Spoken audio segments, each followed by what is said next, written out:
afternoon. I call this meeting of the Michigan Public Service Commission to order on May 23rd at 1:30 p.m. Madam Secretary, please call the roll. Chairman Palberg. Present. Commissioner Sari. Present. Commissioner Scripps. Present. Madam Chair, we have a quorum. Thank you. First up, item 1, approval of the agenda. Is there a motion? Madam Chair, move approval of the agenda for today's meeting. Second. All those in favor? Aye. The agenda is approved. Next up, is there a motion to approve the minutes of the regular commission meeting of May 2nd, 2019? So moved. Second. All those in favor? Aye. Aye. The minutes are approved. Item number 3, we have approval of orders on the consent agenda. Today, the commission is assisted by Blair Renfro and staff. Good afternoon. Today's consent agenda consists of 5 communication matters, 4 electric matters, 4 gas matters, and 1 steam matter that are listed on item 3 of today's agenda. The proposed orders for each of these matters have been thoroughly vetted by the Commission's technical and legal staffs and are ready for your approval. Madam Chair, I move approval of all orders listed on today's consent agenda. Second. All those in favor? Aye. The orders are approved. Item 4A1 is case number U-20276, which involves an application filed by Upper Peninsula Power Company requesting authority to increase its rates for retail electric service. Staff member Lauren Fromm is here to describe this order.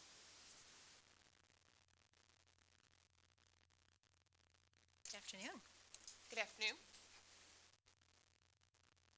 Good afternoon, Chairman Talberg and Commissioner Sari and Scripps. On September 21st, 2018, the Upper Peninsula Power Company, UPCO, filed an application with the Commission seeking authority to increase its rates by $9.9 million for the sale of electric energy. There were 8 parties to the case: Abate, Energy Michigan Incorporated, the Department of the Attorney General, CARE, Calumet, Verso, Commission staff, and UPCO, and on May 6th, they all signed onto a settlement in the case.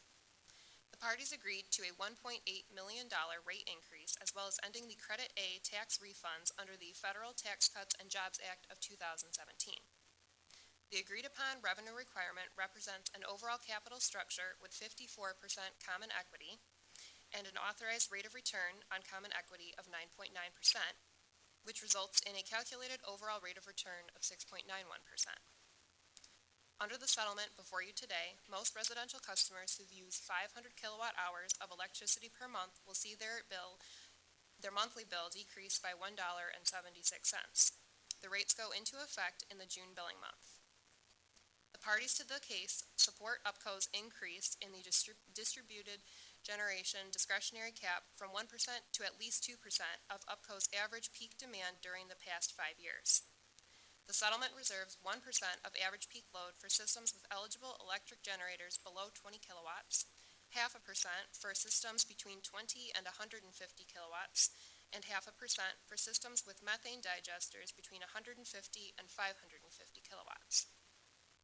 The parties have agreed to 3 electric distribution trackers for capital expenditures, operations and maintenance, and vegetation management. UPCO is to perform at least 372 miles of line clearance per calendar year.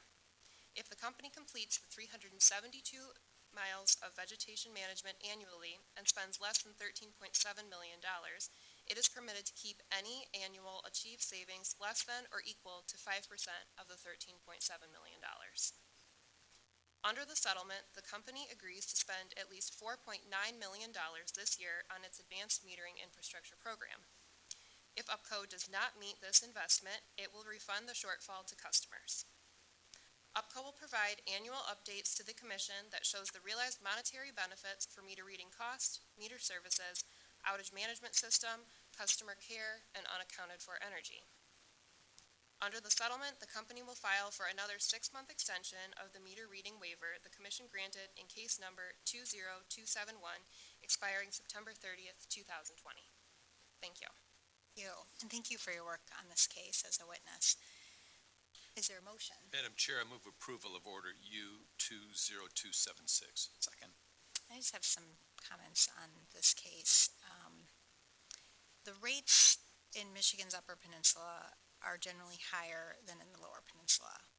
This has been a concern for this commission given our commitment to ensuring reasonable rates and safe, reliable service for all Michigan residents. For families on limited incomes, energy costs represent a disproportionate share of their monthly household costs. The Upper Peninsula Power Company's rates have declined for all types of customers since 2016. These reductions resulted in part from lower power supply costs under renegotiated agreements. Moreover, the utility is no longer operating under service agreements with its former owner, Integris, thereby avoiding those payments to an out-of-state company and employing UP residents at its UP headquarters in Marquette. Further, in the last rate case from 2016, the Commission approved protections to refund customers in the event actual pension costs were lower than forecasted. Over $2 million is being returned to UP families and businesses through this requirement. In rate case proceedings, the Commission evaluates the allocation of costs among different customer types to ensure rates reflect the actual cost to serve such customers. This is based on the directive in state law and ensures one type of customer is not subsidizing another. In its application, UPCO included an updated cost allocation study and recommended changes that would rebalance the allocation of costs among residential, commercial, and industrial customers. The effect of this reallocation, as embodied in the settlement before the Commission today, is a lowering of rates for residential customers, while it does increase customers' rates in other classes. When the new rates being approved go into effect in June, rates for most UPCO residential customers will go down. And since 2016, customers have experienced a reduction in rates ranging from 12% for residential customers to 33% for industrial customers. This is not kind of the overall trend we're seeing with others utilities with rate increases, driven largely by infrastructure investments. Other important aspects of today's order relate to electric reliability and operational improvements. This includes requirements to ensure investment in the utility's distribution system, tree trimming, new metering capability to increase accuracy and efficiency of meter reading, and as you noted, the expansion of the distributed generation program, which gives customers an option to generate their own power and get the benefit when that power is feeding back to the grid. Moreover, the Commission, in approving the settlement, is holding UPCO to its commitment to pass along a rate credit stemming from the acquisition of the utility several years ago by the current owner. I just want to acknowledge in closing the parties who are diligent in the review, including staff of UPCO's application and their collaboration to arrive at an uncontested settlement. Thank you. And with that, all those in favor? Aye. Aye. The order is approved. Item 4B1 is case number U-16230, which involves an ex parte motion filed by Riverside Energy Michigan, LLC, to amend the established notice and reporting requirements for wells, pools, or fields that operate or will operate under vacuum in the Antrim Shale Formation. The order before you grants the motion and approves the proposed amendments. Madam Chair, I move approval of order U-16230. Second. All those in favor? Aye. Aye. The order is approved. Item 4B2 is case number U-17941-R, which involves an application by DTE Gas Company for approval of a gas cost recovery reconciliation for the period ended March 31st, 2017. The order before you approves the reconciliation as set forth in the order. Madam Chair, I move approval of order U-17941-R. Second. All those in favor? Aye. Aye. The order is approved. Item 4B3 is case number U-20340, which involves an ex parte application by Simco Energy Gas Company for approval of a special gas transportation agreement with UP Paper LLC. The order before you approves the application. Madam Chair, I move approval of order U-20340. Second. All those in favor? Aye. Aye. The order is approved. All right, next up, item number 5, we have public comment, and I do have 2 cards here. I will start with Mr. Hazard. You want to come forward? And if you could move the table.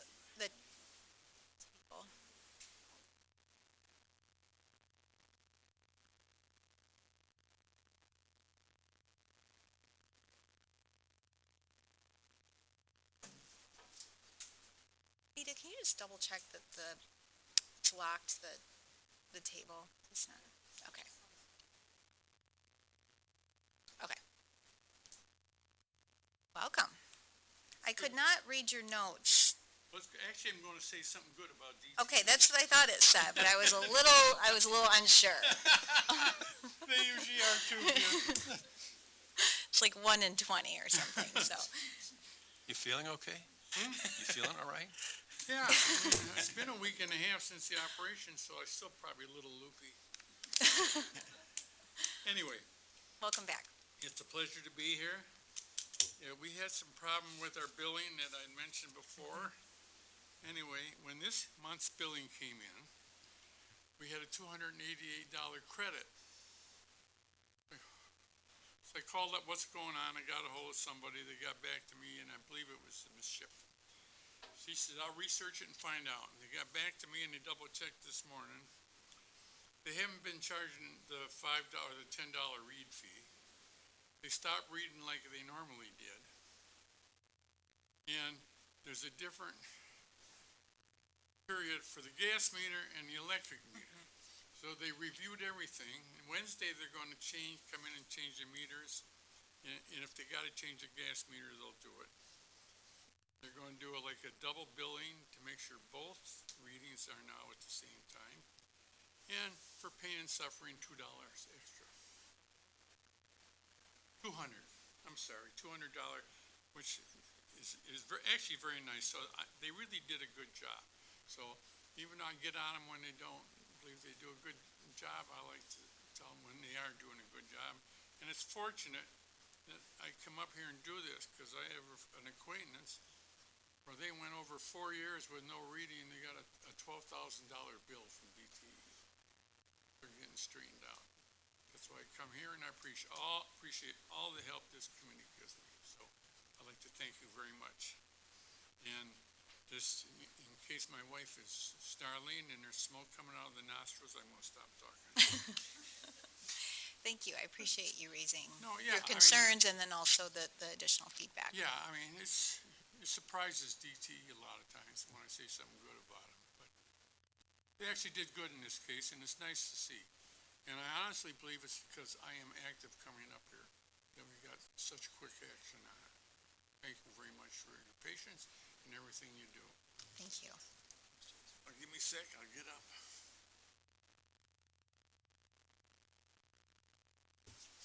I'll be more mobile next time. This is only a week and a half out of the back operation. So.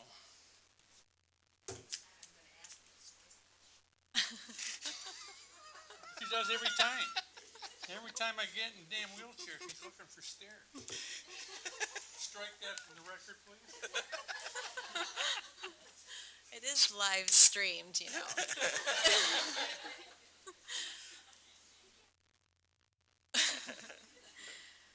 Again, thank you very much for what you do. Okay, that was a good segue to Ms. Kaiser, if you want to join us.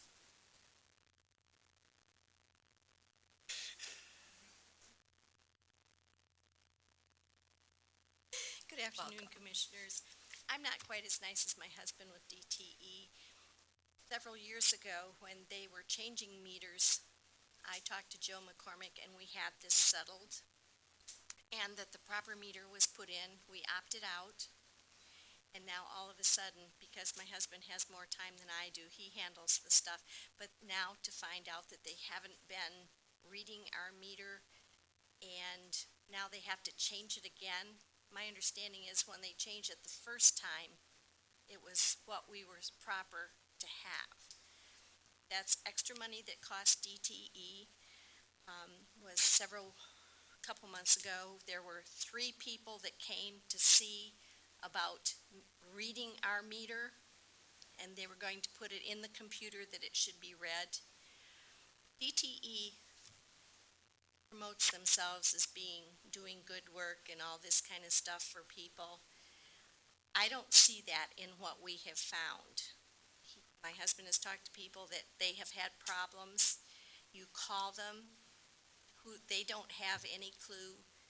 So that's why we come here. And I would rather have DTE do a few things and do a very good job at it than spread themselves thin doing a whole bunch of stuff and just do a ass job. So, I don't know. It's like Don gets on the phone and he's there.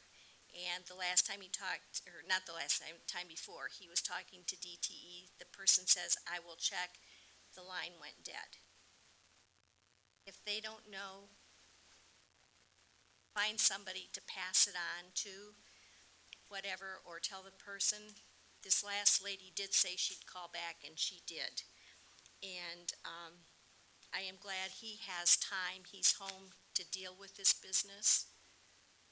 But, when you think something is done, and they tell you it's done, and that's the way it'll be, that's what it should be, but now all of a sudden we're doing the meter, it doesn't make sense to me. And the thing of it is, if we don't tell DT, the head honchos, they don't know what's going on lower levels of whoever is supposed to be responsible, or we assume that we get to people who we are responsible, who we are, that we get to the proper person to talk to about whatever situation we have. So hopefully this will end it on Wednesday. Much we appreciate everything you do Thank you. and put up with I him. actually threatened them with All right, so any other public comments at this time? I do have one final acknowledgement, and today, she may be a little surprised by this, but today is the last commission meeting of our Madam Secretary, Kavita Kale, who is moving to a new position, a promotion in state government. And I just want to acknowledge the work that she's done in her tenure here at the commission. The executive business section has been, I would say, revolutionized based on her leadership and commitment to improve efficiencies. It is a completely different experience in terms of how information is processed and the support that we get from this group internally at the commission. And I speak, directly for the commissioners as well in terms of tracking cases and the active docket management, the tools that have been put in place to do that. There's two projects that Ms. Kale had led during her tenure at the commission. These are both information technology projects. The one was underway and was not successful after a lot of time and effort that went into it. She came in, we started over, did a lean process improvement to map out what we needed from the system as part of e-dockets, and then brought that project online on budget, within scope, and on time. And she did that again with a major, even a more complicated system for our gas safety compliance and inspection tracking system that was also, both of these were legacy systems, both of them we really had no choice in needing to upgrade. And, time was of the essence in both instances. And I truly believe that without Kavita's relentless focus on managing these projects in an active manner, that would not have happened. And if you look around state government, there's many examples of IT projects that don't go well. So just want to acknowledge your leadership. You did that, coming in new to the commission, new to this group. I've also heard really, nice comments from your staff in terms of the support you provided and how you worked with them to develop their skills. And you see that in terms of the excellent work that they're doing and how they've grown under your leadership. So thank you very much. And we will miss you. All right, with that, our next commission meeting is June 7th at 10 a.m. Is there a motion to adjourn? Move to adjourn. Second. All those in favor? Aye. Aye. The meeting is adjourned.